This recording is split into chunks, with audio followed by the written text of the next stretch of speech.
All right, this section coming up, I love it, because there's finally a conclusion to this story.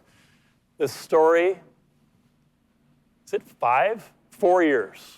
4 years in the making, 2016 to 5. This is a 5-year-long saga that you don't want in your life. Let's get into it. The letter of engagement. The letter of engagement. Client agreement, all right? Write this down 3 times. I work with clients, right? I already had to do that once, or 3 times. But I work with clients, we are equal partners. I work with clients, we are equal partners. That's the mindset you've got to have. Because why don't you feel like equals? Because probably your clients aren't working with you. So you got to keep that in mind. The letter of engagement is a critical filter for filtering out the difficult people, right? It helps filter them out. I find your lack of documentation disturbing, right? You don't need documents like this in your life. You don't need clients who supply documents like this in your life, all right? This is not useful at all. So when I talk about a letter of engagement, picture a full, robust, 3-page, used to be 5, managed to whittle it down to 3-page document that covers money laundering, why we need all these down payment documentation, covers the credit bureau authorization, the insurance authorizations, the whole privacy piece. It covers everything, your ability to add them to your email list. Most importantly, your ability to break up with them, right? Had an inquiry recently from a broker, can I dump these clients? I said, well, if you've got some flimsy, half-assed, 1-paragraph client agreement, probably not. You're probably in too deep and too close to closing, and if they get sued, you'll get sued. So you're probably gonna have to get them across the finish line.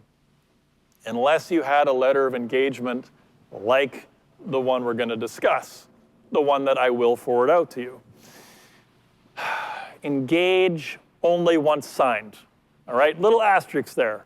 You can have a basic ground rules conversation, go through the script on the fixed versus variable, impress them. Wow, nobody's ever told us that before. Those are like the magic words. That's great. That's great stuff. But you don't want to get into building the massive mortgage plan without a signed letter of engagement. You just don't. And I'm using letter of engagement instead of client agreement, the way I use file instead of deal, the way I use client instead of customer, all right? The LOE, we're going to go to the acronym now, is an effective filter. It's a very effective filter. Now, where did it come from? It came from a gentleman by the name of David Ford.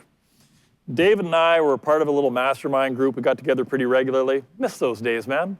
They were pretty fun. We got together once a month. We had a little powwow, 8 to 10 to 12 of us. I got a little too big. 8 was a sweet spot. And David sent us an email in October of 2016, I'm going to say. And he said, hey, gang, I just wanted to share this with you. It's the product of several $1,000s, 2 different law firms, a lot of work. It was a 5-page beast that he had created after being hit with a $343,000 lawsuit and judgment against him because he didn't have his ass fully covered. And you want to have your ass fully covered in the mortgage business. You do. So he sends us this email. Guess how many of us immediately adopted that 5-page letter of engagement and said, whoa, man, that's horrible. I feel awful for you. I wouldn't want to have that happen to me. I better use this thing that you've now spent thousands of dollars and are sharing with us to cover my butt. Like, wow, thank you. Guess how many of us did that? I bet there were 15 of us on that email chain. I don't know of one that adopted it in October, November, December. There's one I can think of who might have. But for the most part, inertia, constant spaced repetition of using our little flimsy 1-pager. It'll be fine.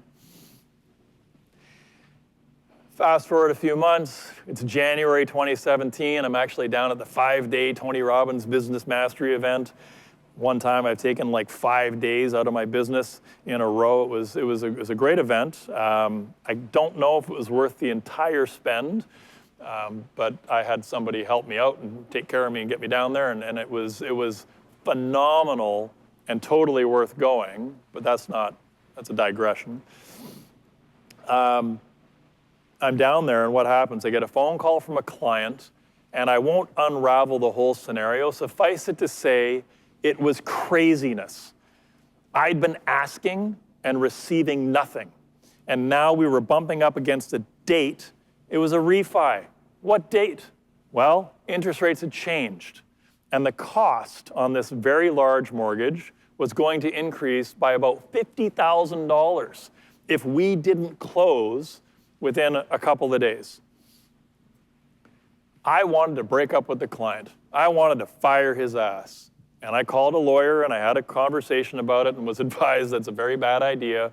Much better to call in every favor you can call in and figure out a way to fund this thing on time.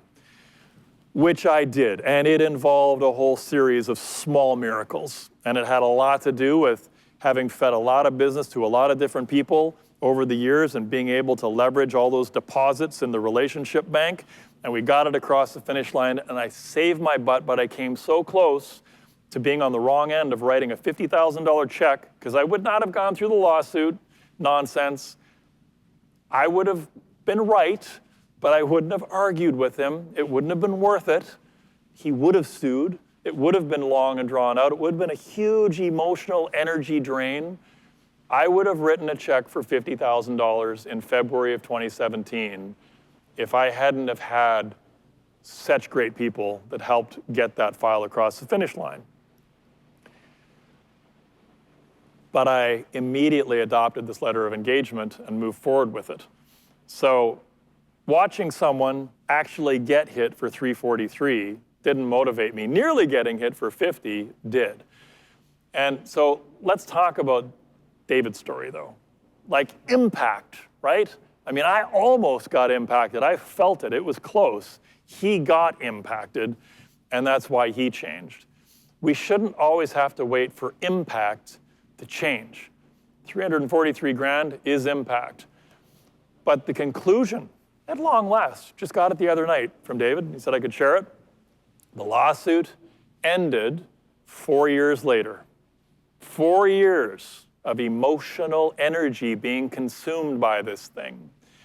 And, insert excuse here as to how he wound up on the wrong side of it, but suffice it to say, it was too deep of a conversation about what clients could qualify for and what they could do, so much so that they listed their home and sold it, and then when they submitted documents and had credit pulled, they couldn't do anything that they'd been told they could do.